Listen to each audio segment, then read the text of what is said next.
Welcome to Dr. P.C. Verma Economist YouTube class.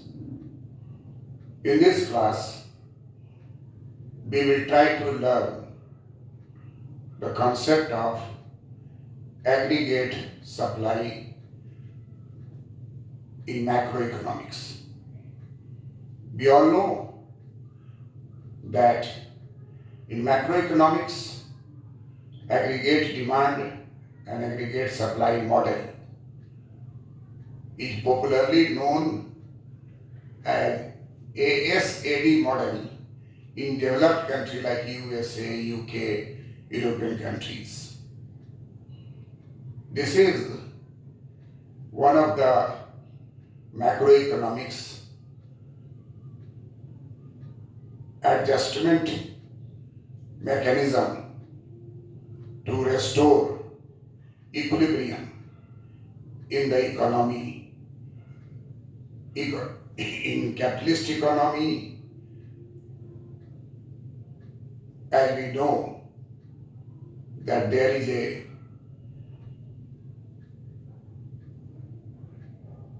no role of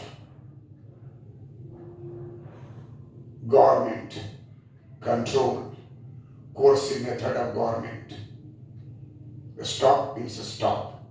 That is the coercive method practiced in communist economy, socialist economy, where there is a planning by direction. But in capitalistic economy, democratic economy, mixed economy like India, there is planning by inducement. There is planning by persuasion. Inducement, persuasion is one of the techniques used in Indian economy, which is mixed economy. And therefore, we find that in the capitalistic economy, democratic economy, planning by inducement or economic activities by private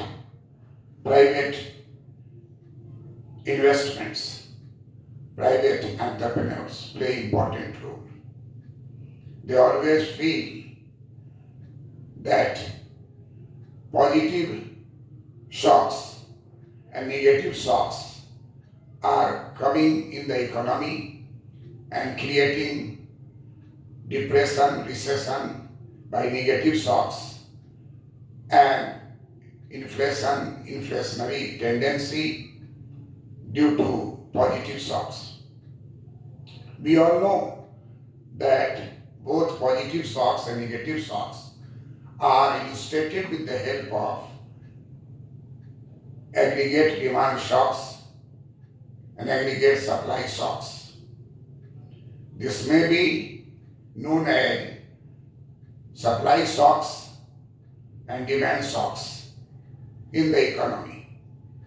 When there is equilibrium, it means aggregate demand and aggregate supply in the economy is equal. This equality of AS and AD is known as ASAD model. We all know that in macroeconomics, J.R. Hansen, ISLM model. ISLM model, I equal to S is equal to L is equal to M. IS is equal to LM. This model was considered to be best model for the correction of the economy with the help of IS function and with the help of LM function. These were the first macroeconomics equilibrium obtained through the method of ISLM. And we all know that IS, that means I equal to S, stand for fiscal policy, whereas L is equal to M stands for monetary policy. This approach, developed by J.R. Hicks Hansen as integrated principle of liquidity preference and ISLM curve, known as one of the methods, one of the technique to obtain equilibrium in the closed economy. There was a development in this theory, and another theory cropped up that is known as aggregate demand and aggregate supply model.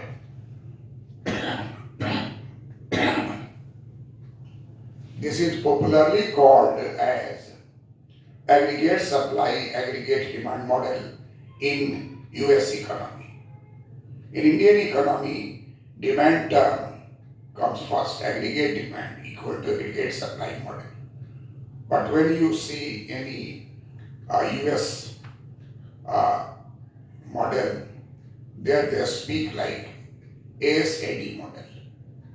And reason is nothing but they say that it sounds better. And therefore they speak aggregate supply, aggregate demand, ASAD model. But the model is same whether we speak first aggregate demand or we say first aggregate supply. Today, our concentration is on one part of the story, that is what is aggregate supply. As we know that the supply term is borrowed from microeconomics. And in microeconomics, we all know that we are concerned with individual unit. And therefore, supply in microeconomics is not equal to its aggregation in macroeconomics. What is supply in microeconomics? If we add it all together, it will not give us the aggregate supply function. Economists argue that aggregating may not lead to the same conclusion as it should be. Therefore, we have to take too much care about the getting aggregate supply. But it is clear that aggregate supply is a supply of all goods and services. Aggregate supply is the total supply of goods and services that firms in a national economy plan to sell. Firms in the national economy plan to sell during a specific period of time. Definition is very clear that aggregate supply is the total supply of goods and services that firms in a national economy plan to sell during a specific period of time. It means in this definition, if we find out the features, then we find out the feature of aggregate supply, that is a static concept. Total supply of all goods and services are taken into consideration in the economy. Second feature is national level output and services.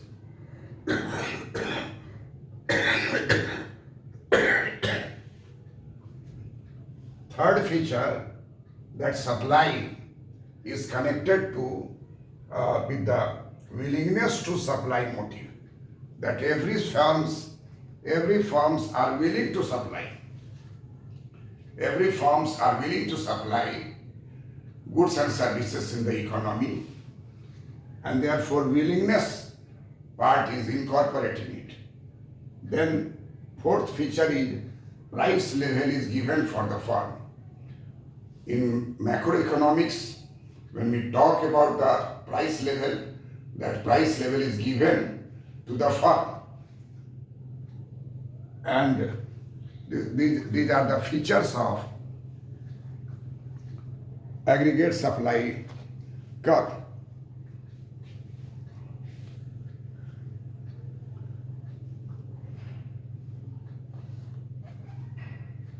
coming to the third point, there is a positive correlation. There is a positive correlation between aggregate supply and general price level. Price level and aggregate supply both are positively correlated in normal circumstances. Here we talk about the normal. Normal means absence of effect of different laws of cost, different laws of returns simultaneously. So in most of the cases, law of constant cost are assumed by many economists. Neither increasing cost nor decreasing cost, rather the constant cost. And this is nowadays called sticky prices. Once it is determined, it is not easy to change it. And that is because of the fact, if there is a rise in the general price level, if there is a rise in the price level on the part of producers for selling willingness to supply more in the market. This means law of supply, generally which is followed in microeconomics, other things remaining the same, greater the price, greater the supply, the smaller the price, the smaller the price. Higher the price, higher the supply. Lower the price, lower the supply. This is the microeconomics supply function and positive correlation between price level and supply. Other things remain the same. Similarly, in macroeconomics also, there is two types of relationship. First relationship in the short run and second relationship in the long run. When we talk about long run, it means we are talking about the natural level of output. We are talking about the efficient level of output. That is, in the long run, it is constant. And therefore, in the long run, supply curve, it is a vertical line. That means there is no output gap in the long run. Output gap will be wiped out because of the efficiency factor and because of the increase in the production from the under optimum level to the optimum level. That is known as natural level. That is known as efficient level. That is known as the real efficient output, real GDP. It is not increased by the price rise and fall. It will not fluctuate with rise and fall. A rise and fall in the supply is the short-term phenomenon. Long-term supply curve will be vertical. But in the short run, supply curve will have different shape. Its shape is first of all horizontal, then turning, and turning part is intermediate range, and finally it becomes vertical. So this curve is Keynesian economics supply curve. But the vertical price line, vertical supply line is a classical, neoclassical economics approach that the supply curve will be vertical. In the long run, it will be vertical. They don't believe in short run, but Keynesian economics don't believe in long run, that believe in the short run. And therefore, in the short run, in Keynesian economics, there is a Keynesian theory of price rigidity. There is a Keynesian theory of price rigidity, which tells us that price will remain constant, wage will remain constant during short period, and therefore there will be no fluctuations in the price in the short period. There may be fluctuations in the demand, but supply quantity will be adjusted to it, but there will not be change in price. So this positive relationship violates, positive relationships are not obtained when we talk about Keynesian economics of short-run supply curve. So we find that on an average there is a positive correlation between aggregate supply and price level in the short run,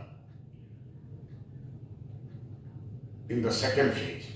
In the first phase, there will be no effect of changing supply, changing demand upon the price in the short run. And therefore, aggregate supply uses nominal variables. Aggregate supply uses nominal variables, and when we talk about nominal, it means we talk about nominal wage. We talk about nominal wage, we talk about nominal wage, we talk about nominal interest, and all these are sticky in the short run. Then turning to the aggregate supply equation. Aggregate supply equation in general form, it is shown as y is equal to y star plus a bracket p minus p subscript e.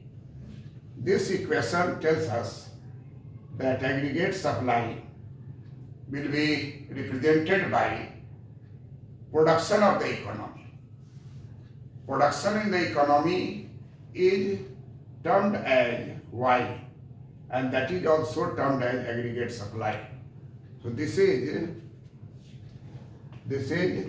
production of the economy,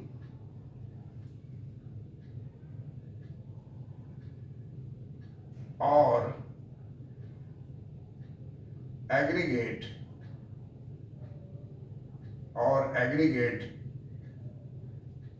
supply in the economy. And this is Y star, that is the natural level of production, that is the aggregate supply in the economy, and that is natural level of production. A for positive coefficient, PE expected price level. P stands for price level. So in aggregate supply equation, we find that in the whole economy, whatever is output level means both goods and services taken together. And this will be of two types. One is actual GDP, and another is real GDP. Real GDP, that is natural level of production, that is known as Y star. So aggregate supply equation is represented by production of the economy, and therefore it is Y is equal to Y bar plus a constant term coefficient bracket P minus PE, P subscript E. Y stands for production of the economy. Y star represents natural level of production. Coefficient A is a positive coefficient, and PE stands for expected price level. And on that basis, aggregate supply concept is finally concluded that aggregate supply is the total supply of goods and services that firms in the national economy plans to sell, willing to sell during a specific time period. And therefore, aggregate supply concept we have seen, aggregate supply curve we will derive and we will analyze it just now.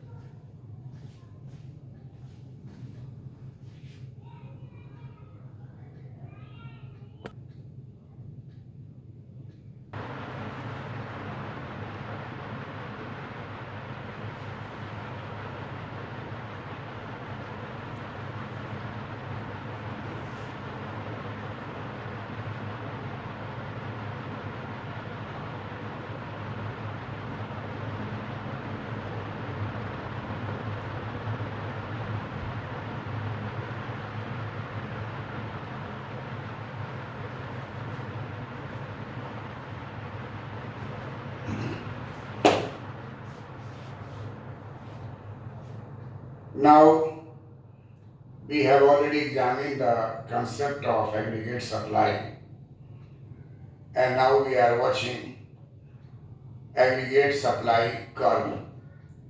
We all know that in economics there is a two school conflicting school, neoclassical economist and Keynesian economist. Neoclassical economists believe that in the long run there will be natural level of supply, and supply cannot be altered in the long run by any means, and therefore in the long run aggregate supply curve will be vertical. As shown in this diagram, that neoclassical view, long run supply curve is vertical. This vertical supply curve and this real GDP is equal to natural level of output.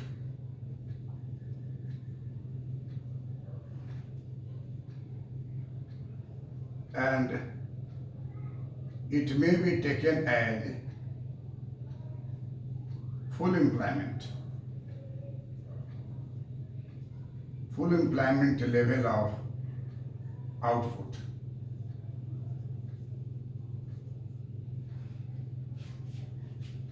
But this approach, neoclassical approach, that supply curve, aggregate supply curve, long run supply curve, long run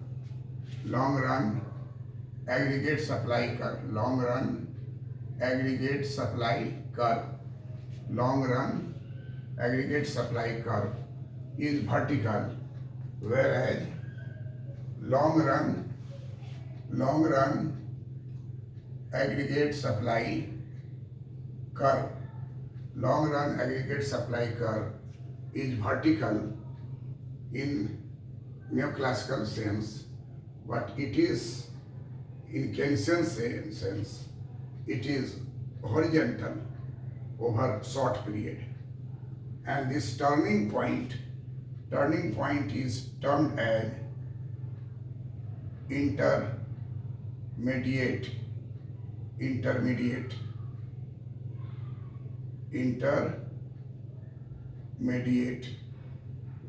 This intermediate is a turning point, and this is horizontal. And aggregate supply, this is horizontal, that means change in the demand, aggregate demand, and there will be no change in the price level. Aggregate demand may rise, aggregate demand may fall, but price remains sticky in the short run. This is the Keynesian approach, and therefore supply curve, aggregate supply curve in the short run, for a short run period, it will be horizontal. But this short run and this short run supply, short run aggregate supply curve. Short run aggregate supply curve. Short run aggregate supply curve will be shown here positive, which means A is greater than 1, positive, as we have seen that Y is equal to Y bar plus A P minus PE. So this A is positive, and therefore at OP1 price, OQ1 at price rises to OP2, then it shifted to B, OP3 shifted to C, and output also aggregate supply increases in the short run. This diagram is shown by two groups of economists, Keynesian economists, Keynes, and thereafter Keynesian, post-Keynesian, neo-Keynesian, new Keynesian. Everywhere we find out the concept in different improvement with more entry of the stochastic variables, randomized variables, price stickiness, staggered prices, and so mixing of different models. Calvo economy. In Calvo economy, price cannot jump along with the jump in the demand, aggregate demand curve, positive shocks, negative shocks, but there will be a staggered price, a staggering of prices. All prices cannot change. So we have seen in Calvo model, and so most of the researches are based on either Calvo model or model which believe that prices will not change suddenly and smooth the process of disequilibrium. No, in short period it is not possible. And even Taylor's rule, Mr. Taylor had coined this economy staggered prices, and after Taylor, just after in 1983, Calvo had done research on that paper, on this issue of price, staggered prices based upon the Bayesian probability, and the probability of 25% forms are changing, then 75% will not change. We all have seen that Calvo said that changing prices will be known as hazard rate, not changing the prices for the specific period of time, that is known as survival rate, and Calvo has shown it by H factor, H term. So H for hazard rate, that form will change price, but 1 minus H in probability will not change, that is survival rate. So in the economy, changes in the economy, everything is going towards the equilibrium. How do we attain equilibrium in the economy? Every time we take the example of Great Depression of 1929-32 of the USA. Depression in USA is considered to be an example to be quoted how it could be restored. And in that, Taylor model played an important role. 2008 depression, recession in US economy, financial crisis. All these are analyzed on the basis of this theory, and economists there are using aggregate demand function, aggregate supply function to restore equilibrium, and supply curve here is upward sloping supply curve, which consider that there is a positive correlation, but without specifying the time dimension, it is very difficult. So therefore, in short run, this is possible. Short run, this is possible that in the economy, there is a positive correlation between aggregate supply and price level. Rise in the price level, other things remain the same. There will be willingness to sell more output and services by the firm, and therefore there is a positive slope, there is a positive supply curve, short run supply curve, and it's based upon this equation, aggregate supply equation,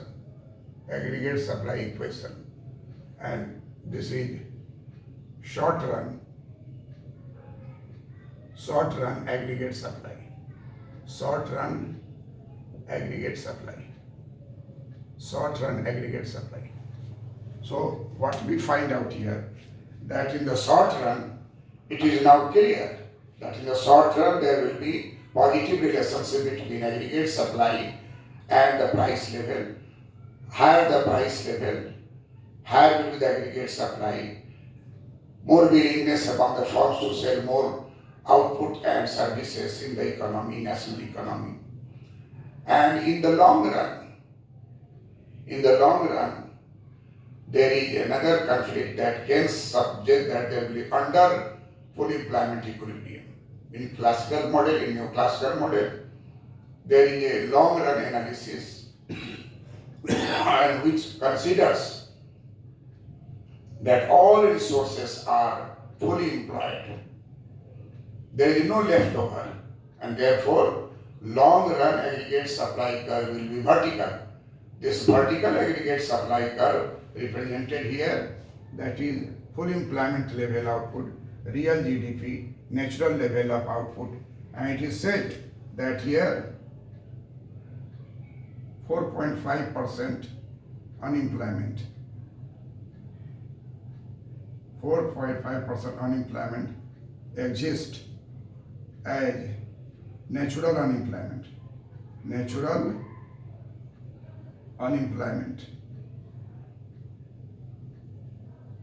That may be frictional unemployment.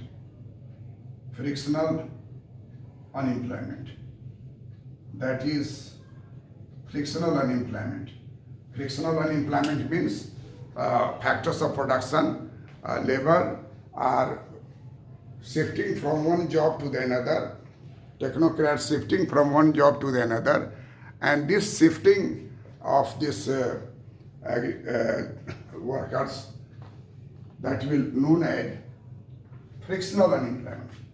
Frictional unemployment means unemployment in the capitalist economy 4.5, that is the